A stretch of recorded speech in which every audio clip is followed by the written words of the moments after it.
Sirius XM Shade 45, control all D-Stroy. I am D-Stroy and life is amazing. I'm going to tell you why. DC Comics, Marvel Comics create superheroes, and here I am with the great Tommy Davidson. Come on, young man. This guy. Come on, stop playing. But let me tell you a special moment, if you can, the energy. When you're at Tomedy and Alger Road. You was there that night? Come on, son. Did you see that? Yo. He was in the hospital. And I just said, thank you for coming. I hit the song. He came, you were there. Alger Road came up on stage, like limping, and hit it right on cue. And then on the deep part of the song, he gave it to me. He said, Tommy, you take over. It was like Michael Jai White told me, I've never seen anything like that. You were there? That was crazy. That was a moment for me because my brother gave me Alger Road's album when I was 15. Yeah. He said, your voice is changing. Mm-hmm. So, get away from the Michael Jackson stuff, get away from all that stuff, and check this guy out. And I never met him before. Mm-hmm. I finally saw him in L.A. just in passing. And I said, I'm going to call him for this Tomedy thing. Wow. Because by then it's Living Color, And he came, but he said, I'm sick. And you were there. You saw that. Crazy, bro. I've got a taste for McDonald's. Bro. Keep going. On the tip of my tongue, I've got a taste for McDonald's. Ooh, get McDonald's. That's why he knew me, I guess. Yeah, that's right. Partners in crime, VHS days, my parents stealing cable. Special time, man. And what you and the team was doing gave me life, as a young kid trying to figure out what my identity was. You had a Pakistani parents, arm wrestling, dove from the Philippines. Russian gymnastic uncle. You see? Yeah. You raised 4 Rottweilers. And a grandfather, Choctaw Indian, huh? Mm-hmm. Pure. You see his picture. You got the feathers and the whole nine. From Mississippi. Man.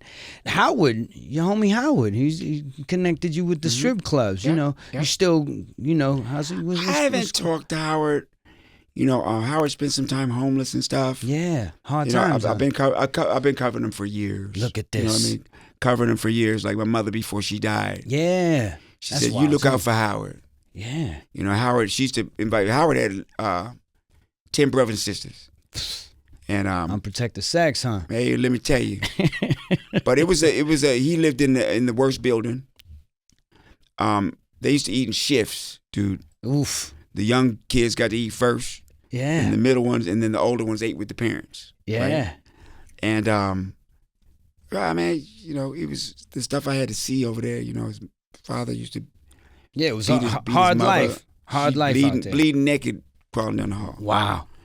So my mother always loved Howard. Yeah. So she would invite Howard over to her house for Christmas. And he'd open his presents with us. Wow. She always make me give him something. Yeah. But that's beautiful, though. I don't want him over here. Yeah.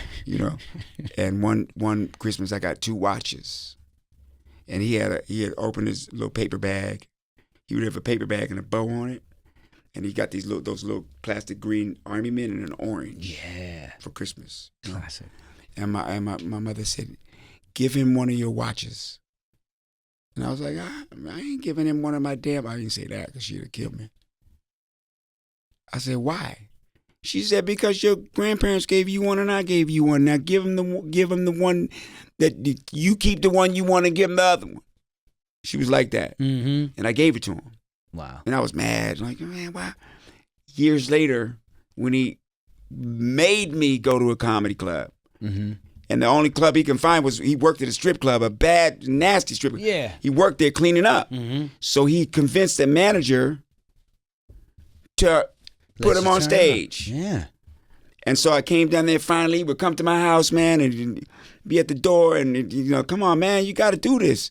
And I finally went down there. The manager looked at me. He said, you got 5 minutes.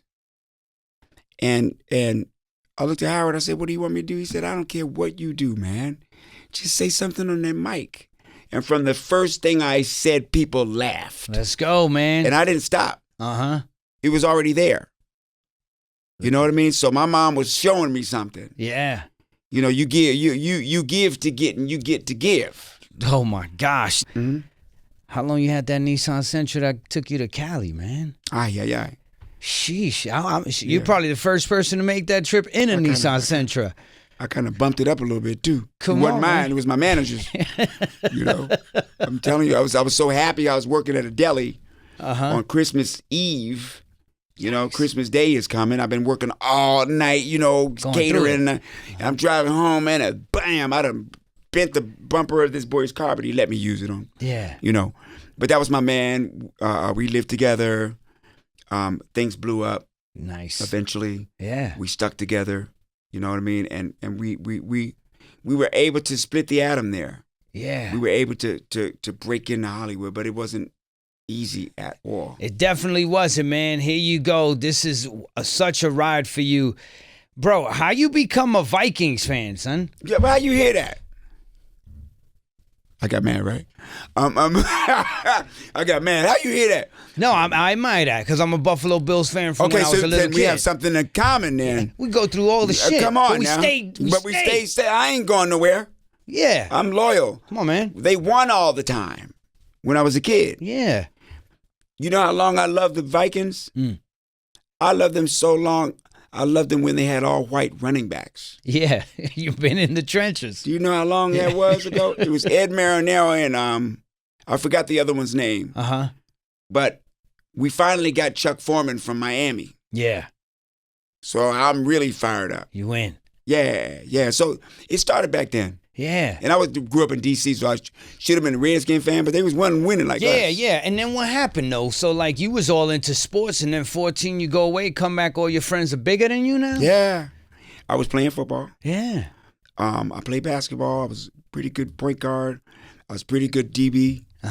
But, man, I come back one summer from New York, and everybody was bigger than me, man. Yeah. And it made a difference. Okay. Now, we talking about New They York. gained like 25, 30, 35 pounds. They stayed in the gym. And I said, I'm going to bust these boys up, man. I couldn't do it. Yeah. My body couldn't take it. The situation with Will Smith where he's trying to press you, and then you stood sitting down because you know if you stood there, it'll change the energy in the room. You was prepared because you was on the train with your cousin in New York, in the Bronx, and you got that same energy where people were like, "What are you looking at?" Yeah. And you was out here as a kid. Yeah. As a kid, I was out in New York. Yeah. Like trekking. Out. Yeah, we take the train from 93rd Broadway, between Broadway and Amsterdam. Yeah. Take the train down to 42nd Street, see the movies. Yeah. Or we go up to South Bronx and cop weed. You know, or go up to Grand Concourse and get the tray bag from the bodega. You know what I'm saying? I was trying to figure out how do we know where that stuff was. You know what I mean? Back then. Yes, of course. We had to walk through the Douglas Project. We up there, go through Harlem and all of that. And I went through that whole thing. Yeah. You know, here in the city as a kid. You know what I mean? So, you know, and I wanted to be in New York so bad, I took the Greyhound up here. Yeah. Just to be with my cousins up there. Yeah. You know what I mean? Because I just, it was the place for me. Wow. Yeah. Talk about the impact of your dynamic with Paul Block. Boy. Okay, I'll do that. Paul Block taught me how to produce. But what happened was, I was with